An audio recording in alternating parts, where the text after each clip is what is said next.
everybody. Welcome to the Hallmark podcast. We are so excited today. We are here to talk about the latest weekend of Hallmark movies. And I am film critic Rachel Wagner. I'm really excited to be here with my lovely co-host Caroline is here. Hey, y'all. And my movie buddy and one of my BFFs is here to join on the podcast. Jen Edwards is here. Thank you so much, Jen, for coming on. Hi. Thanks for having me. Yes, this is your second time on Hallmarkies. Is that right? Yep. Yeah. So it's been a while. Yes, the last time that she was on, it was with me and Amy, where we were introducing her to Hallmark movies. And now you are a full-fledged, watch every weekend Hallmark fan. Would you agree? For real. Yes. For real. August 2019 is when we did that podcast. And yeah, I'm watching it every weekend. Yes. Another It's a good thing to be. Yeah, another convert to add to the list. It's a good thing to be addicted to. So yeah, it really is. Yeah, I agree. Yeah. Yes. So, Caroline, would you agree with me that they have had a pretty strong start over at Hallmark Channel this year? Yes, and like, because usually the first couple weeks is kind of like, some so. Yeah. But like, oh my gosh, like off the charts, like all of them, and I'm waiting for it to go downhill like later on in the season. I'm like, I'm not getting my hopes up too much, but I'm excited. But they have killed it the last 3 weeks. I agree. And I don't know if it's just because I am like needing them more this year. I'm really trying to be objective as a critic, but I don't know. I just feel like they have been really good. And I just, all of them, there hasn't been one that I've hated. None of them have taken me to a dark place. There's been there's been some that are better than others, but I think they've all been okay. Mm-hmm. I don't know. What do you think, Jen? Do you think they've had a pretty good start? Well, I fully agree because I've had a lot of catch up to do because I'm a kind of a newer watcher. So I still in between am watching some of the older ones. And I would say this year's so much better. There hasn't been a bad one in the bunch. Especially over on Movies Mysteries, because last year they started with Merry Christmas Match, which was rough. That was the first one of all the Christmas movies.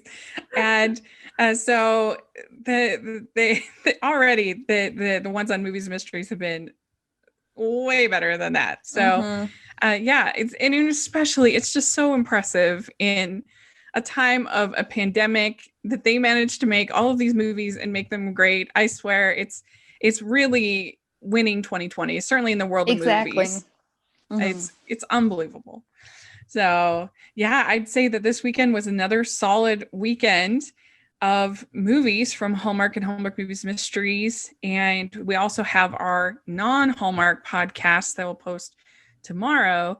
So if you want to find out our thoughts on the Lifetime films, then you can check that out if you are interested in those. Also Netflix too.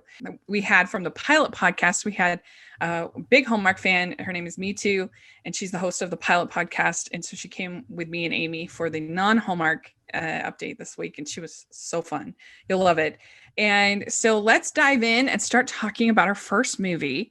So we started out with Never Kiss a Man in a Christmas Sweater. And I think that, if I'm not mistaken, I believe that we all gave this diamond rings in the previous show, pretty sure. It had a lot going for it. I mean, Ashley Williams is a delight, and Nell Mater, so good. And then also script adapted by Nina Wyman, who we love, and is one of the friends of our podcast. And so we were pretty excited. And this movie, the plot is single mom Maggie is facing Christmas alone until Lucas crashes into her life and becomes an unexpected house guest. Together, they overcome Christmas while finding comfort in their growing bond. So, Jen, what was your overall thoughts about this movie? I loved this one. I mean, I really did. I mean, it has all the right pieces. It has kids, it has military, it has great leads, and it was just a great little story. My only beef with the whole thing is the title is too long. Yeah. And I kept forgetting how all the words slapped together when I was talking to someone else to tell them it was a good one. I was like, never something Christmas sweater. Like, that's Yeah, and I did read the book that it's based on. It's loosely based on the Of the same book. name? It's Never Kiss a Man in a Christmas Jumper because it's Oh. from England, Oh, it's and British. it's got it's a little spicier than Hallmark. It's more PG-13, I would say, with the content in the book. Yeah, this was a lot of fun. I agree with you. It had all of the pieces that you want as far as the sweetness, and it took some risk, I think, that you don't typically see in a Hallmark film. I liked the fact that she's sharing custody of her daughter. That's I've never seen that in a Hallmark film before. I've seen people that were divorced, but even that's pretty rare. And somebody who's amicably sharing custody with her ex, I thought that was really interesting, and having to be without her daughter for the holidays. And I think a lot of women will really be able to connect with that and will like that. So that was really good. And yeah, it's overall, you kind of have to accept this sort of bonkers premise. It's sort of ridiculous, but I did, and it was fun. And would you agree, Caroline? Yeah, I love the movie. Like anything like with Ashley Williams, I love. And it's nice to see her back on regular Hallmark Channel after a couple of years of her doing the mystery movies.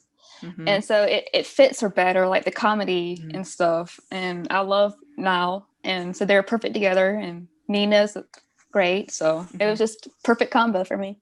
Yeah, the only time I didn't like Ashley in a Hallmark movie was Love on the Limb. That one, not my favorite. I agreed with the people wanting to ruin the tree, get rid of the tree on that one. But other than that, I think she's a total delight, and I love her movie. Let's talk about this whole premise of she knocks him out with the tree, with the Christmas tree, and he ends up having to go to the hospital. And Jen, what do you think of that? It was really silly. Yeah, I mean, it really was silly. Not that I'm against silly, but because it recovered pretty quickly. Yeah. He was only grumpy for a little bit. I mean, the initial grumpiness kind of went quickly. So, I mean, it was silly, but they brought it home pretty fast. Yeah. I mean, it's sort of like, I don't know, something like miscongeniality or whatever. Like it's kind of a ridiculous premise, but if you just enjoy it, then you'll enjoy the movie because it has such fun performances, and you just go with it. It's yeah. And what do you think of the whole scene when she knocks him out with the Christmas tree? Do you think that was funny, Caroline? Yeah, and when she called 911, like I was laughing. Right, like, just stick it out. It was so fun. Yeah. It was just so cute. Yeah, and because she's super independent, she wants to do everything by herself, and she doesn't want help with the tree.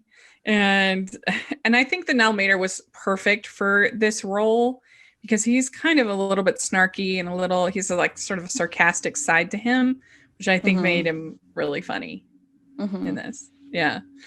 So, but what I liked as far as his character, though, this whole idea in the movie about he had this dream of becoming an architect, and all of a sudden the dream is kind of boring him. He's over the dream. And what do you do then? Because usually it's pretty simple. If you dream enough, then you'll be able to, achieve your dreams, kind of the whole La La Land thing or whatever. And what are you going to sacrifice for your dreams? Well, what if like the next step is like, wow, this was not what I thought it was going to be. And so I kind of liked that about his character, that he kind of was like, what do I do now? Yeah, it sounded to me like classic, like corporate burnout, kind of, when like, your dream job turns into be more about money and bosses and clients and that kind of stuff. And I liked how they brought it back to what he really liked to do as part of that. But I think that's so relatable. At least I know I've been burned out, and that I just really felt that. Yeah, and sometimes like your career can go in a certain way that you're grateful, but it's not really kind of what you had planned. And it's kind of what happens here is that he kind of got tricked into thinking that he wanted to do corporate architecture, but that's not what he wanted to do. And so it takes the course of the film for him to realize that he actually wanted to build homes. And so I thought that was a nice kind of little subtle journey for his character. Yeah. And I liked how he progressed into like at the end of the movie, like he did want to do that. Like I liked watching him like realize that as the movie went on. Yeah, me too. That scene when he's making the plans for the gingerbread house with the kids is the cutest. Just the cutest. Yes. I just thought that was the sweetest thing. Yeah, I agree. Caroline, what do you think about this whole sort of theme of her having shared custody with her daughter? I first of all, I really liked the actress playing her daughter. I thought she was really good. But what do you think about that whole storyline? I liked it. I liked that the daughter had a good relationship with both the mom and the dad, and that Ashley's character had a good like relationship with like the dad and the stepmom. Like it wasn't like anything like, oh, like they're gonna be miserable, you know, together. I liked all that too. And it felt more realistic now, because nowadays when someone like gets divorced, they might be more amicable with the ex. So I think it's more relatable. Yeah, I mean, I think there is hopefully more of a desire for co-parenting now than maybe there was in the past, because that's certainly what's best for the children is when you can proactively and healthily co-parent, as opposed to kind of fighting over the child. That's really hard. What do you think of that, Jen? I particularly loved all that she had to say about what happened in her marriage. I liked that she kind of had a truth about it, and that didn't paint her ex in the greatest light, but basically, you know, he worked too much. And then when I said that's not okay, he went and found someone who found like it was okay. Yeah. And I think that's what happens a lot. And the single moms end up saying, you know, that's how it works, but then you make it work. I just appreciated that she owned that and wasn't unhappy about it. Yeah. Like she knew what happened. She knew why it went that way. And I don't think they talk like that specifically in these Hallmark movies like that. I thought that was something new I hadn't seen. Yeah, it was definitely unique. And the fact, she said, she kind of complained about what happened or expressed her sadness about it. And then she's like, well, but I still I'm happy for him in the end. And she's able to make it work. But still feels that loneliness of not being with her daughter for the holidays, which again, I bet a lot of viewers can really connect with that aren't able to be with their children during the holidays. That's really hard. And so I thought that was great. And then when they do show up with her daughter at the event later on and how much it meant to her. Yeah. But that was such a nice moment. That was a really Christmassy, really nice moment, I thought. So and that it was felt great. Like her ex-husband felt the same about her, which is, you know, wished her well and wanted their child to have that experience too. Yeah. The only one I can think of that was similar to this was last year with It's Beginning to Look a Lot Like Christmas, was what it was called. Another long name that I loved, with the divided town in half with Eric Mabius, because what's her name? Shoot, I can't think of her name. But anyway, she was Trisha Helfer. She was divorced also and had a good relationship with her ex, who was Peter Benson. And that one, I thought that one was really fun. So I like that. I think they should continue to do that. Plus, it gave her like a real motivation of working with the military kids, of like why she was so involved, because it would fill this sort of hole missing with her daughter being gone, which I liked. I also enjoyed the connection it gave to Niall's character, because he was coming out of this work too much situation. And he could acknowledge that and then recognize how he would not be that with her. Yeah. I did think that the little boy, at the center, the military center, he laid it on. It was pretty thick.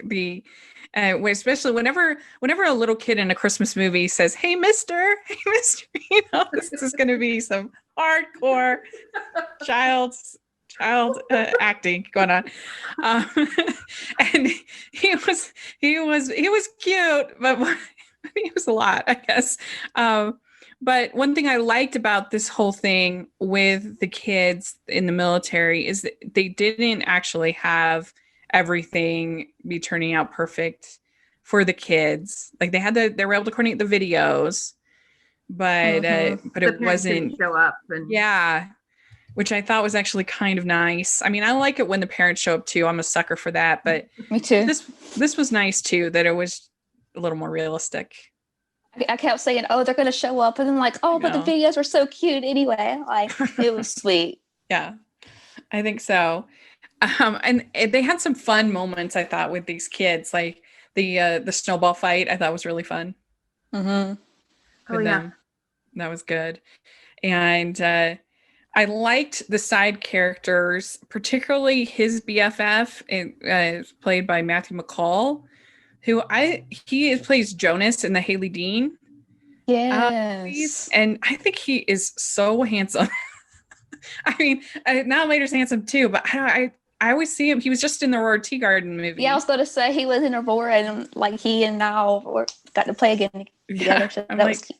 They need to get him as a lead in one of these non-Haley Dean, because I think he is just charming and he was funny. I like when he's like, we've been friends for like 13 years and you never gotten me a trip to Paris. And I thought he was that was so funny. Yeah, that was funny. And I don't know, I just think he deserves. They should make him a leading man, because some props to him.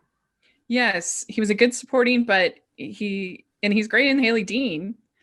They is as her love interest on that series. But anyway, I thought he was fun. And I think I can't remember her friend, but just everybody, I thought the supporting characters as a whole were a lot of fun in this. Mm-hmm. They seemed more real to me, like kind of like my real friends. Yeah. I mean, a little bit snarky, just and supportive at the same time. Yeah. I also liked the way that he set up her art studio. That was really cute. Yes, that was so cute. Oh, like it was a realistic, I thought, gesture, because sometimes they can be a little over the top in some of these. Not to bring up When Calls the Heart, but our 5 million candles that are available in Hope Valley for and what's notice. Yeah. But this felt realistic. Like it was just as cute. He got like just put her, supplies and different things. It wasn't too much, I don't think. And it was very thoughtful. And him paying attention to what sweet. Her dreams are, as to want to be an artist. I was going to say that. He listened. He listened well. Yeah. Which is such an attractive quality. I was yeah. I thought they had a pretty early kiss, which was nice. Oh yeah, I do appreciate when that happens. I know. Yeah. Because I was nervous about COVID and the restrictions. I thought, maybe one kiss per movie. I'm like, I can deal with that. But these movies have been giving us early kisses, and I'm like, yay! So I was excited about that. Yeah, because I mean, especially if you're gonna have kiss in the title, we really need to have at least 2 kisses. Come on. And she had said in their interview with her that they had, I guess, originally 3 kisses, but they had to take one out because of COVID. Oh, I know. Bad. But go ahead.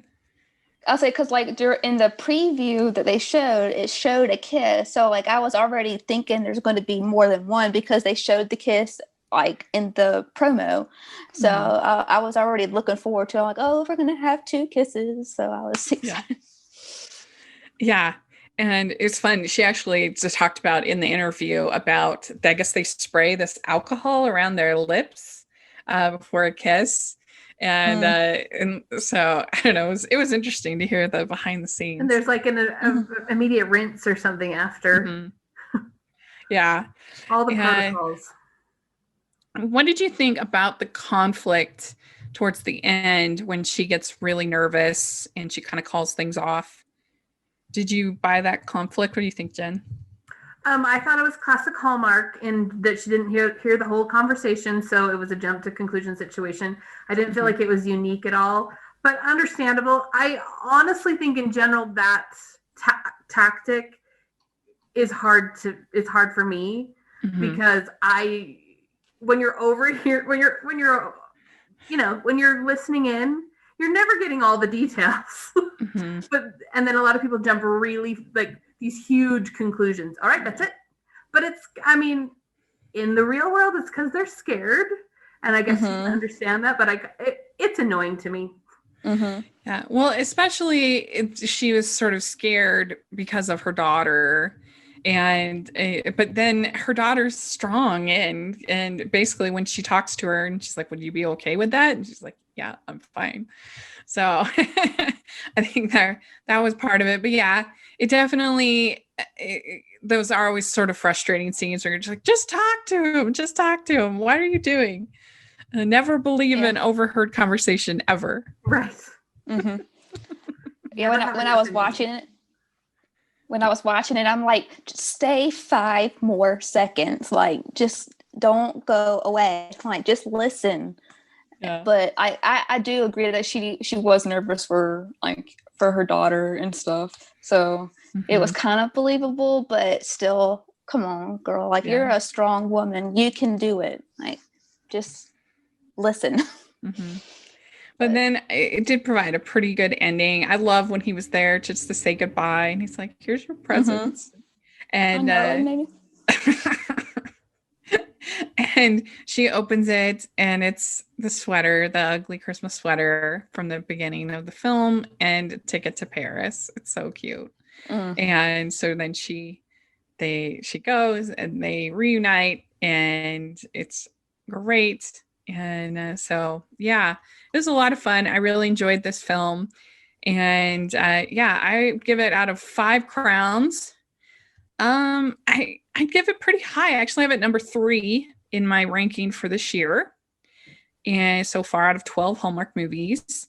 So I'm going to give it like a 4.5 crowns. I really enjoyed it. I have it just under One Royal Holiday is my number 2.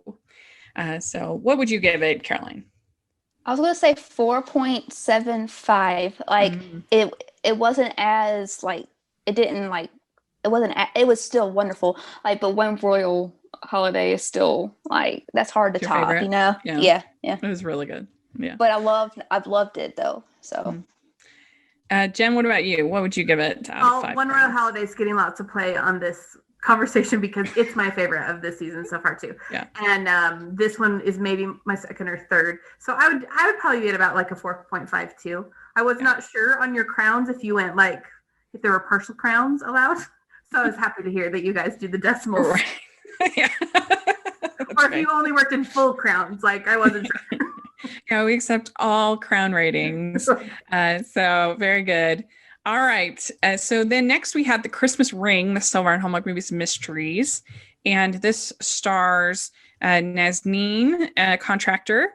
And she is the first person of South Asian descent to appear as a lead in one of these movies. So that's kind of exciting. Cool. Yes. Good. And this is written by Anna White, who we've had on our show. And she's done some pretty fun films in the past. And the summary is a reporter searches for the love story behind an antique engagement ring. With the help of the ring's owner's grandson, they learn the legacy his grandparents left behind. And so this one, she had lost the ring of her parents, and then she finds this ring with a special inscription on it, and she decides to buy it and research it to try to get a story written for this kind of kind of like a buzzworthy or whatever that to see if she can get this story written about this ring. And I don't know, Caroline, what were your overall thoughts about this one?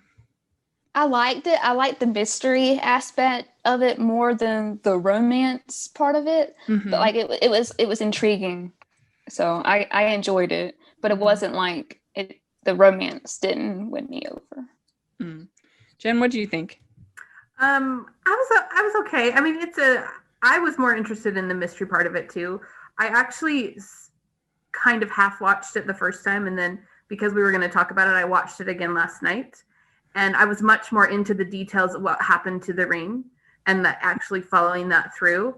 The stuff that didn't sit well with me was most of the stuff with her job and the articles. Like her boss seemed really like nasty one note of like, the worst online magazine ever that's only out to hurt people, and we only want to know about the breakup. And that seemed kind of cartoonish to me. And the romance was actually fine for me, and I just think she's adorable, that lead. Yeah, and I thought that was great. She did a lot to help me in this film. She was just an energy about her that really helped a lot. She was very sweet, and I do agree that I don't know, they were trying to have her working for this quiz site. And it seemed like a bit of a stretch that they would ever print this kind of sentimental article. Like it'd be one thing. I don't know if it was something like, I'm trying to think of sort of a medium in between kind of site that would maybe you'd see something like that in I don't know, something like Good Housekeeping or something like that. You could see them doing both the fun stuff, quizzes, and the more sentimental Reader's Digest, maybe something like that. I don't know. Off the top of my head, that's what I think of. But the boss made it seem like it was all salacious stuff. Like it didn't all match for me. The fact that she thought that the ring story would belong there, and the boss was really over here.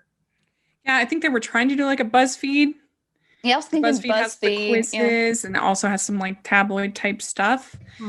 But yeah, I felt like it was a bit of a stretch. Although I did think it was really funny how she had the what reindeer are you quiz. And all the people had taken the quiz and were reporting back on it. Yeah, they're like, they said I was a dasher, but I'm still in doubt of that. I did think that was pretty funny. That was funny. And I like David Alpay. I think he's really great, but I do agree that he was a bit of a grump for a little too long, and they needed to kind of warm him up a little sooner in the script because he was pretty difficult. And it's like, I understand not wanting sort of the perfection of your grandparents' marriage to be sort of toppled and be a little nervous about that, because I can understand that. But I don't know. I just felt like at a certain point, he needs to just let her write her article. I mean, and she had proven herself to be a nice person by that point. Come on. This one's was a little slow for me, if I'm honest. It was a little getting all the clues together. Certainly seen worse. It was watchable. I'd watch it again, but it was just the pacing was a little off for me with it. I also got really nervous with her storing the ring in that little bag. I'm like, shouldn't you have it somewhere more secure? I don't know. Every time she'd get that out, I'm like, and I don't really understand, if she's a struggling reporter, how she afforded this ring to begin with. Yeah. It looked very expensive. Thousands of dollars for this ring, but she seems to have money. She bought it at an antique place. It could have been a steal, maybe.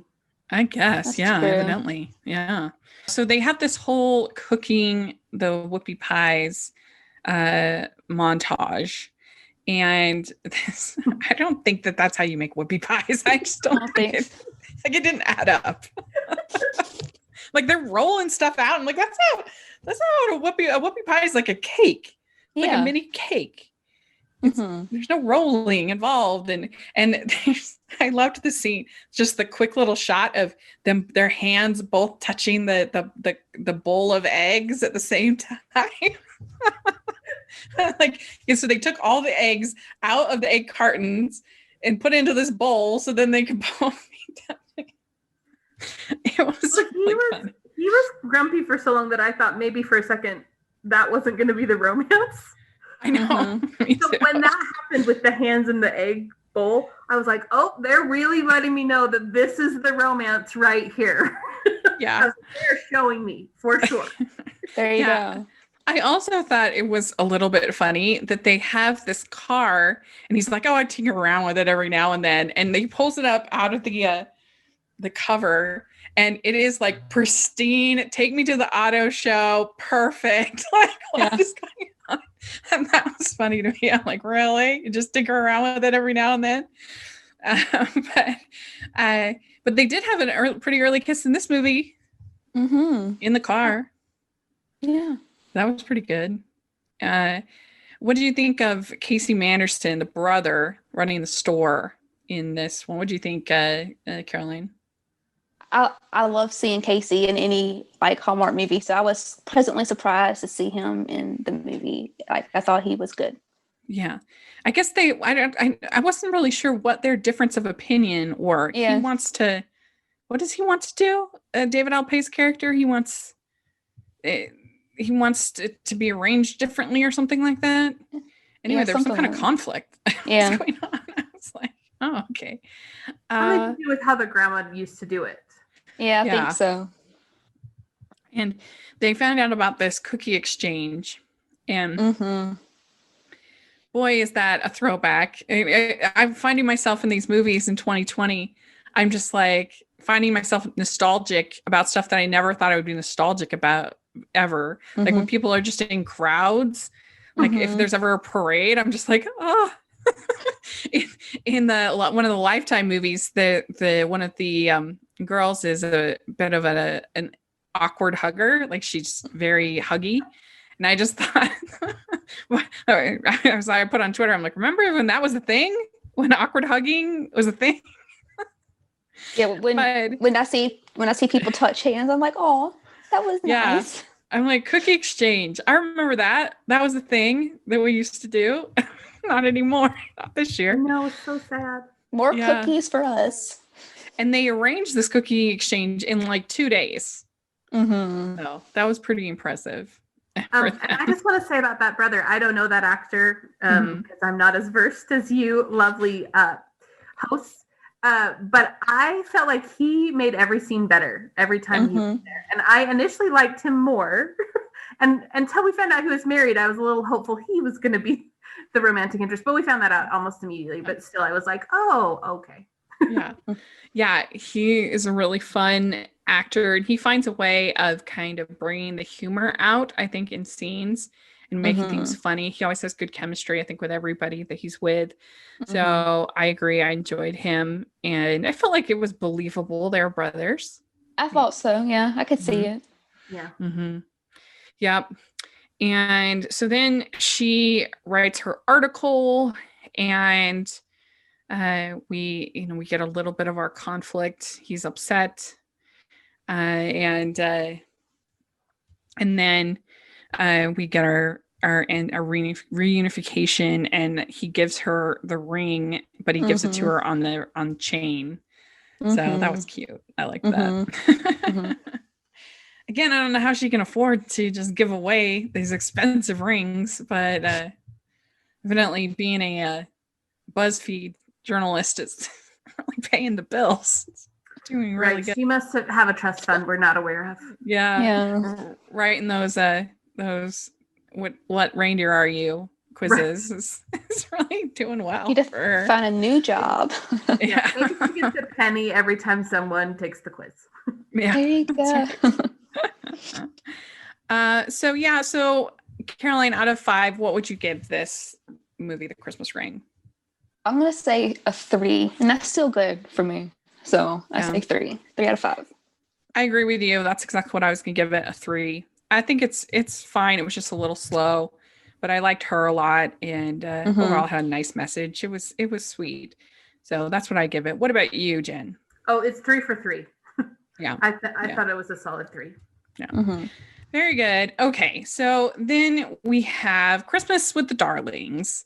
And this is starring Katrina Law and Carla Marks And Steve Bassick is the brother. I didn't know that I'd forgotten that he was in it until I saw it. And then this is written by Tracy Andreen. And if you followed the podcast, we had an interview with Tracy Andreen and Katrina Law, who are in real life sister-in-laws. So that was pretty fun. Yeah. And they previously did a fan favorite of Snow Bride, which is one of people's favorites, Hallmark movies. And Tracy wrote it and Katrina starred in it. And so this is that is a classic one. Like I think everyone knows that one. I know that one. Yeah. That was my gateway drug into Hallmark movies. I just watched it one day. I'm like, oh, this is nice. And then I just snowed, like it just kept going. I was like, I'm stuck. So thanks, Tracy. Yeah. Jen, what was your gateway? The first one that you watched that you were like, I like these. Before I really got into them, Trading Christmas was like, I just thought was the greatest thing ever. But that didn't get me into it. So it wasn't really my gateway drug. I was just thinking, I don't know what my gateway drug is. Although I will tell you this, it was probably 9 Lives of Christmas, which I was that's a good one.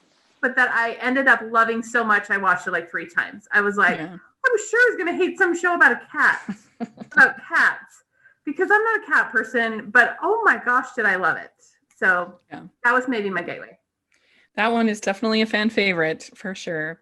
So that's a good one. All right. So the summary on this is when an assistant gives her final notice, she's drawn into helping the charming younger brother of her wealthy boss as he looks after his orphaned nieces and nephew through Christmas.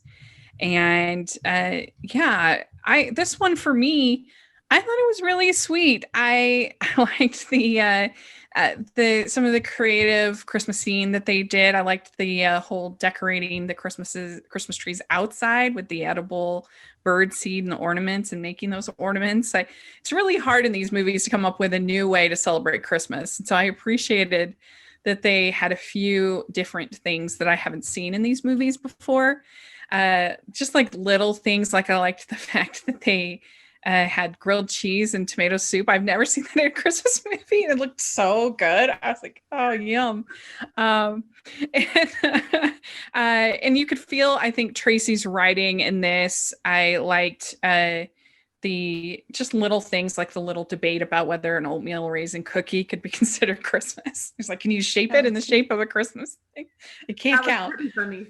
That was funny. I thought they had okay chemistry between them. It wasn't my favorite chemistry, but I thought it was sweet. And I liked having I think it was Mrs. Brooks was her name, who was kind of rooting for Max's character all along. And that was cute. And the kids were cute. I also enjoyed the little Kate and Zoe little flirtation, whatever. It was something fresh and surprising. I did not see that coming.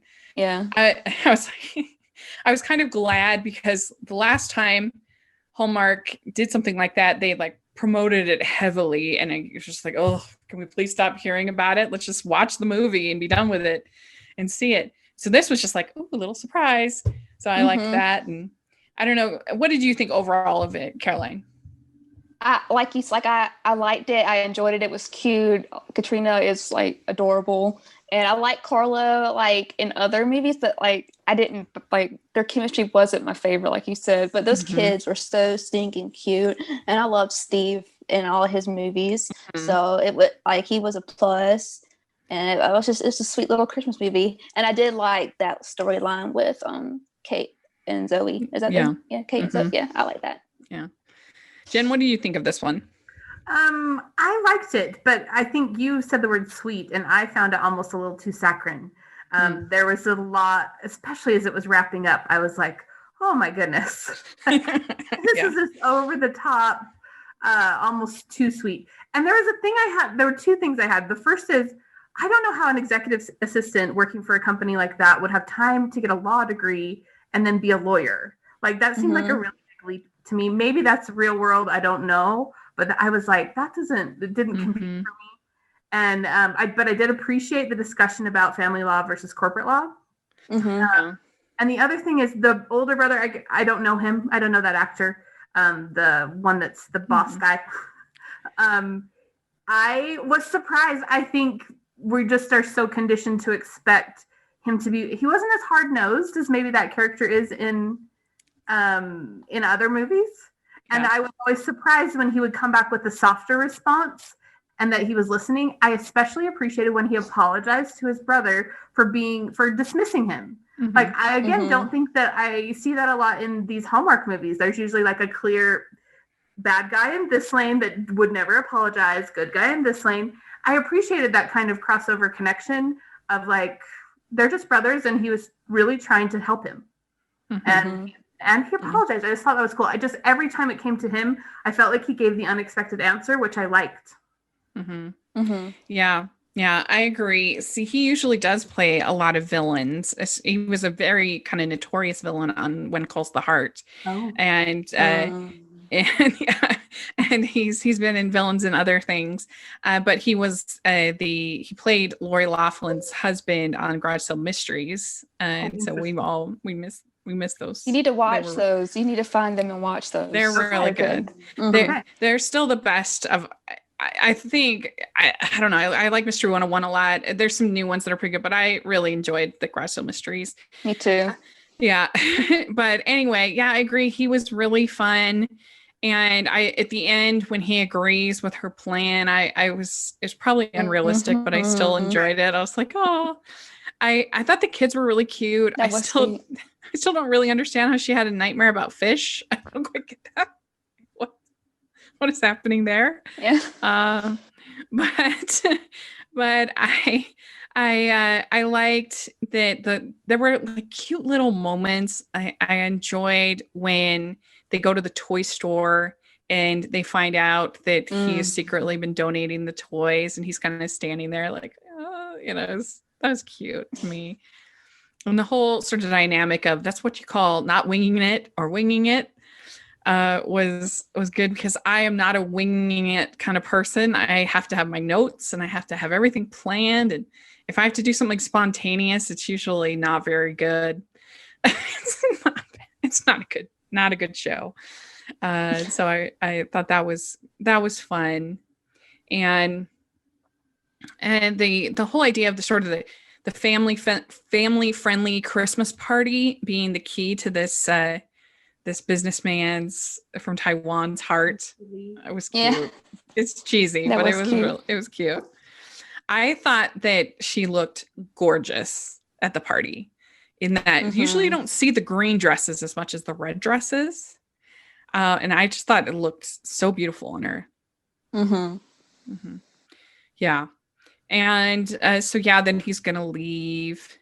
And I thought it was so cute. They give him the last piece to the puzzle. Yes, I love that part. That was so sweet. Really cute. I'm a sucker for those. The puzzle. I'm also a huge sucker for pros and cons lists in these movies.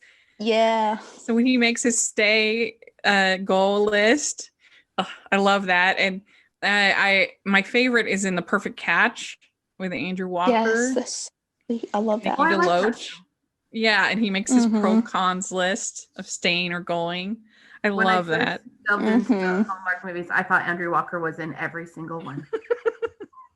Wouldn't blame you. It's almost true. Because I swear to you, one weekend I watched like 5 in a row. I'm like, it's that guy again. Although last year he was in 2 Hallmark movies, but previous to that, for Christmas he'd been in 3 Lifetime movies in a row.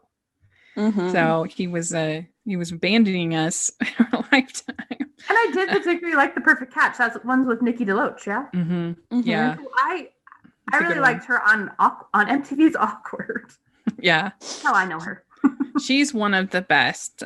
She's great. She really is. Yeah. I really like her. Yeah. Anyway. And I just liked that she says, well, how can you take care of these kids and everything? And she's just like, I don't know. I just know that I love them and I don't want them to go to Payton Academy. I know. I like that too. Yeah. The whole thing with how the brother's kind of like a messing around guy, it echoed a little bit of Sabrina for me, but as if Sabrina picked the other brother. Right. I thought so too. And do we agree that riding in the sleigh is the most Christmassy of all Christmas activities? Absolutely. That was so cute. It was cute. So. Yes. So I would give this one a 3.5. I enjoyed it overall. But it is pretty, the chemistry wasn't like 100%, but overall I still enjoyed it. So yeah, I give it a 3.5 out of 5 crowns. What about you, Caroline? I was gonna say 3.75. Just the kids are so adorable, and I love Katrina. So like I have like 3.75. Very good. What about you, Jen? I'm right in there too. I mean, 3.5 sounds great. Yeah. Very good. Let's take a second to thank our sponsors for this episode of the podcast. They are the good folks over at Care Of, and they've been a sponsor for us for quite a little while, and we're very grateful to them. And they have high quality products, meets personalization. I think that's what makes them special. And all of Care Of's products are formulated with good for you, clean ingredients that are backed by science. And they are super transparent about the research and sourcing behind all of their products. And you get individualized recommendations that come in daily individual wrapped packets that are perfect for getting back into a routine. We all are sort of struggling with that right now, and you have, even has your name on it. They're very individualized, and the way that they become individualized is they start you off with you taking their 5-minute online quiz. And this quiz, it asks you about your lifestyle, your belief in vitamins, how you feel about that, your lifestyle, your skepticism, your health concerns, all that stuff are taken into effect. And then you are given with your recommendations for what you should be taking. And that's very, very helpful. And you can adjust your pack at any time. It's like having a one-on-one consultation with a nutritionist, all without leaving your house. And I know when I took the quiz, I was able to narrow down to my sleep needs as being my highest priority. So I was able to get some of the Dream Team on the go quick sticks, and those have melatonin as well as other properties that are good for helping you to sleep. And they've been great. It's a wonderful service that they offer and makes things quick and easy. You can have it delivered. You can have it on a regular basis, or you can individually order your vitamins. Important for all of us right now with fall coming on that we fall back into a healthy routine. As the season changes, it's important to get ahead of taking care of your immune health. It takes about 30 days for your body to adapt to new nutrients. So now is a great time to update your vitamin and wellness routines to help support your immune system this fall. Care Of's products go beyond vitamins and supplements to include protein powders and boosts to help supplement your workouts as you move indoors in the colder months. So you will really find it helpful. For 50% off your first Care Of order, go to takecareof.com, enter code Hallmarkies50. That's new code. So go to takecareof.com, enter code Hallmarkies50. Okay, so then we have the Christmas Bow, and this movie stars Lucia Maccarelli and Michael Rady. It's about Kate, a promising musician whose lifelong dream of playing in the Rocky Mountain Philharmonic is put on hold by an accident. Reconnecting with Patrick, an old family friend, and his young cousin Gavin, while recovering at home during the holidays, she finds love in someone who believes in her. That's not a very good description, I would say, but yeah. But anyway, I have to say, I went into this with pretty low expectations, especially the fact that she is not an actress. She's a violinist. I was pretty skeptical, and maybe low expectations helped. I don't know, but I was pleasantly surprised by this film. It was way better than I expected it to be. I thought she did a serviceable job. I'm not saying she's going to win an Emmy or anything, but I thought she did a decent job. Thought they had decent chemistry. And there were a couple scenes in this movie that seriously elevated it above where it would have otherwise been. In particular, the scene where she's playing for the grandma with dementia. That I lost scene, it. I mean, I'm an easy cry, but I'm usually not like a weeper. And that was a weeper moment. That was so good. That scene, I don't know how you watch that scene and not be moved. The older actress did such a good job of playing the dementia. And then when she's singing, and Have Yourself a Merry Little Christmas is my favorite secular Christmas song. And that scene was so good. I really loved it. And So there was a lot I really liked about it. I loved James Saito as her dad. I thought he did a really good job, and or grandpa. And Mhm. I don't know, it was her every time she played the violin, she was unbelievable. Mhm. But I don't know, Jen, what did you think about this one? I liked it. I did not know she wasn't an actress to start, but it became really apparent to me. Mm-hmm. What's the name of that actor? Michael Rat? Is it Rat? Michael Rady. Michael Rady. I think he could sell me anything. I just think he's fantastic. So he made it okay that she wasn't an actress for me, because she seemed like an overeager puppy in a lot of it to me. But I'll tell you what, the violin playing was amazing.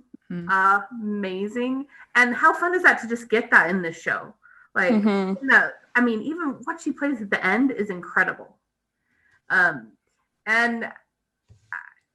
But so it took me down a rabbit hole in realizing that she wasn't an actress. So I was on my phone, like, looking things up. And apparently that the violinist, the actress herself, she had an accident too. Where she couldn't play. She wasn't sure she was going to. She said that scene where she's asking all the questions about, will I be able to play the same and all of that. She said that was echoing her real life. Like, it was a different kind of injury, but she had, and that, like that, I thought that was very cool. And she ended up getting a full recovery and being able to play in full, but she didn't know.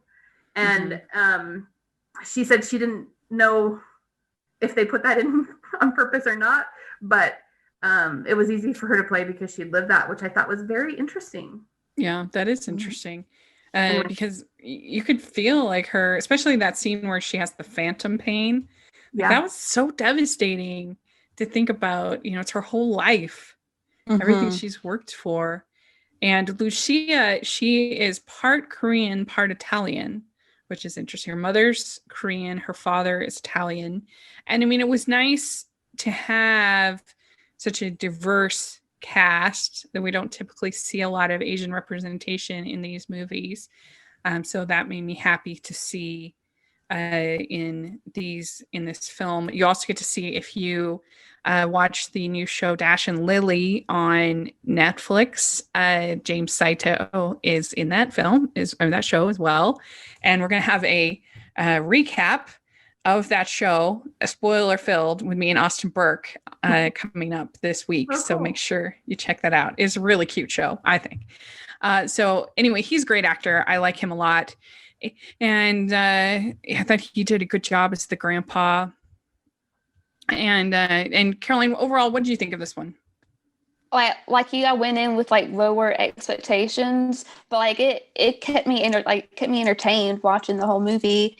And like I lost it when she played for the grandma, because my grandma has dementia, and like I just saw her like earlier that day, and so like I was like, oh, I was just like crying, and I never like full on cry during like a movie, like and so that took a lot. So I enjoy the movie, and I like the disability, like the his mom that has a Charcot-Marie-Tooth disease. Like I like that they had like such an emphasis on that too. Yeah, that was really cool. His mom, the actress, has, like you said, it's called Charcot-Marie-Tooth syndrome, and she was spunky. She was funny. I liked her a lot, and I also liked I think it was her mom that or stepmom, I'm not sure. Anyway, she was fun. The whole cast I really enjoyed, and so it was cool to have representation all around for this film. And I kind of liked how his mom both needed his help but also was very free with her opinion and was funny, and so that was really good. And also, I thought that for a child performance, the little boy and him when he finally performs, that was really sweet. That was sweet. He's a cute little boy. There's nothing worse than somebody learning how to play a string instrument. It's brutal. So the fact they made that charming, I was really impressed by that. I liked how her doctor was like the most jolly doctor I've ever seen. Yes. He reminded me of my pediatrician. Like, I loved him. Like, but like he wore ties like that. I'm like, that reminds me of him. Yeah, it was so funny. Mhm. And yeah, so that and there were little scenes that were fun, like when the little girl comes in to buy the recorder, and she's like, Yeah. The earplugs are over there. really, oh my gosh. And they also had a pretty early kiss in this movie, which was fun. And I loved the fact that not only did they kiss, but then they had a whole discussion about it the next day, which you never Yes. see. And he's like, well, we better talk about it. That was really good. I agree that I think Michael Rady really helped her to be able to perform to her best. Mhm. And I think that they did a good job together. Mhm. I also so they're going to put on this big party at the store. And it just made me laugh when they're like, we already have 8 Christmas trees at the store. Like, not enough. That was really good. They also, the one word cure for all of life's woes is chocolate. Yeah, that's the truth. I mean, not Pretty gonna lie. much. There's in the Lifetime movie this weekend with Natalie Hall. she falls for the guy the tour guide who's also owns a chocolate company, and she's like he's handsome, he's capable, smart, and he runs a chocolate company. Hey. Yeah, that's a lot. That was funny to me. Mhm. And just so they have this sort of combined worry about getting involved in each other's lives. Like, she's worried about his dream of going and being a doctor in Africa, and he's worried about interrupting her life of being a traveling violinist. And what do you think, Jen? Do you think that they resolved that in a somewhat satisfying way, that conflict? I do, and only because I mean, they ultimately it boiled down to they just chose each other, right? Yeah. I mean, he chose not to go to Africa, but he didn't do it. He didn't say because of you. He said he decided that this is what I wanted. Like, and I appreciated that, because in life in general, it really does just come down to what and who we choose. And I liked that it just kind of went like that, and it actually made sense to me. Yeah. It was a grown-up way. Yeah. Yeah, and I think that there's a point when you have these lofty dreams where I want to go to Africa and do this stuff, that sometimes you do that when you're freer. Your heart isn't tied up, you don't have connections or family, but then when you have those things, what and how you want your life to look changes. And I appreciate in any of these shows when there's the ability to say, I changed, and so this is what I choose now. And I liked it.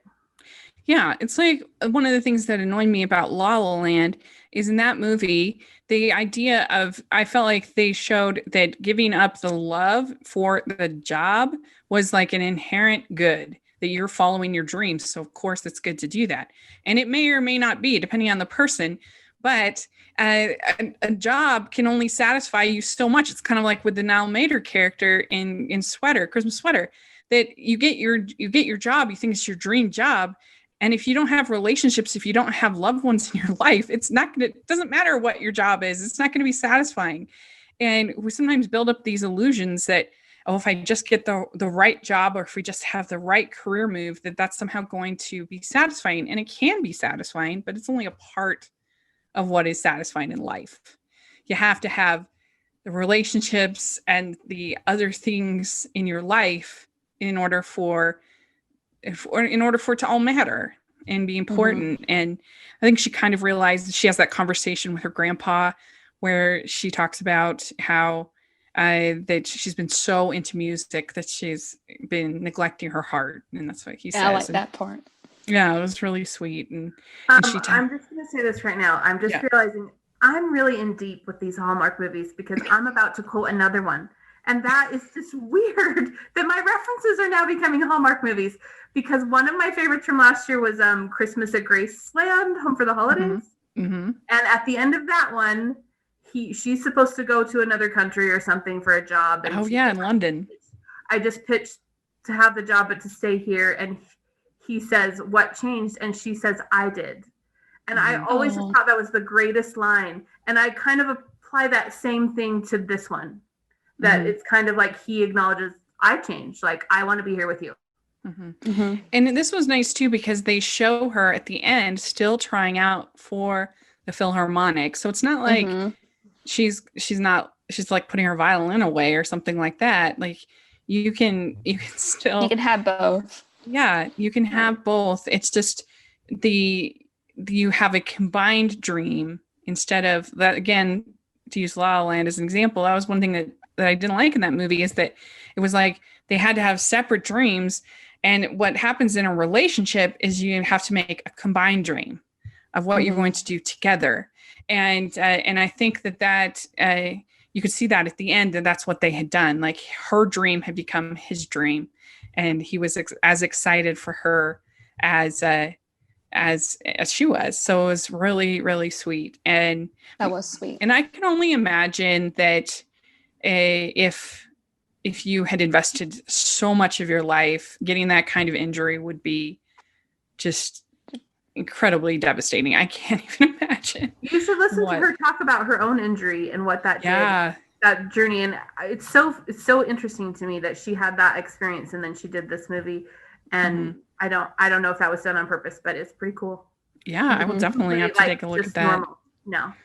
Mm-hmm.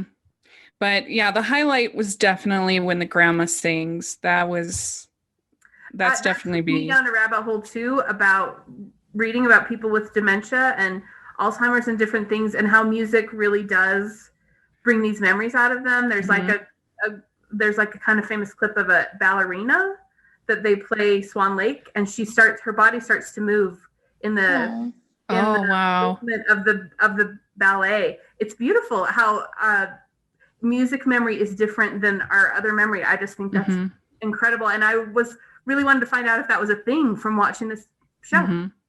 Because it's probably a different part of the brain, different region that processes the different things. And I mean, I just remember my grandfather who had dementia. Luckily, he was taken before it got super bad.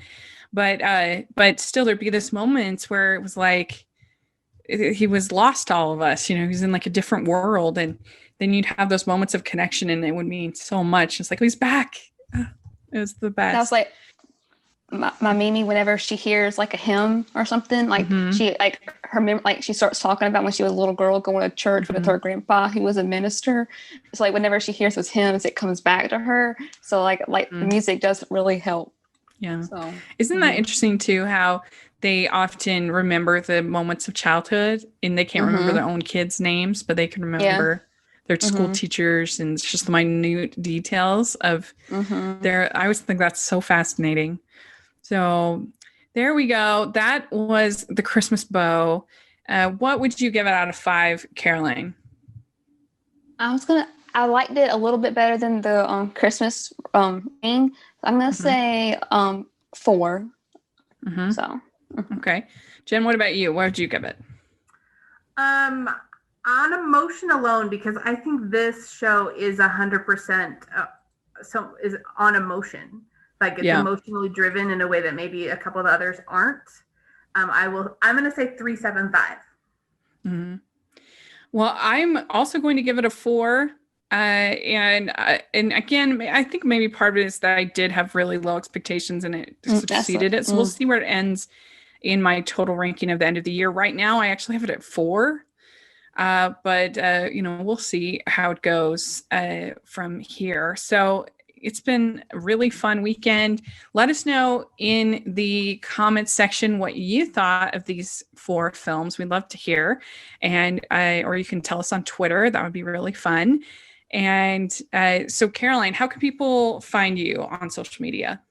You can find me at Twitter at MitaCarolineR. Great. And Jen, do you want to share your Twitter? Or? Sure. My Twitter's it's ridiculous because I got my Twitter handle so early in the Twitter game. No one was doing anything normally. It's at What Jen's Up To. See, it makes no sense, but no, it makes Cute. perfect sense. It's very good. You can find me at Rachel's Reviews all over social media, iTunes, YouTube, and on Rotten Tomatoes. So check that out. And also check out our Patreon, because this weekend, this Saturday, we are doing our next patron watch along with Leslie Desmirandes and Kevin Duda, who are the director and producer of Two Turtle Doves. We're going to be watching that film with them, getting all the behind the scenes details. That was one of fan favorites last year. So it should be really fun. Only $2 to join the Patreon, and you can participate at any level that you sponsor. So you can participate in the watch along. So check that out. All the information will be in the description, and make sure you're following the podcast at Hallmarkies Pod and Hallmarkies Podcast, all of our social media. And if you're listening on iTunes, please leave your ratings and reviews. That helps us out so much. We really need it for people to find the podcast on iTunes. So please do that. And then also, if you are watching on YouTube, please like this video, subscribe to the channel. We appreciate that so much. We also have our merch store, which has tons of festive designs, and we really appreciate any support in there. And we have right now, if you go to hallmarkiespodcast.com/Zoom/backgrounds, you can download the backgrounds that are free, our little Christmas gift to you by artist Jessica Miller. If you're watching the live broadcast, you can see it on my background. It's really fun. And those are free for you to enjoy in your Zooms that you were doing all Christmas long. So check that out. And thanks again, ladies, for coming and talking about these movies with me. This was really fun. I really enjoyed it. And we'll look forward to all of your thoughts. And Merry Christmas, everyone. Merry Christmas. Bye, everyone.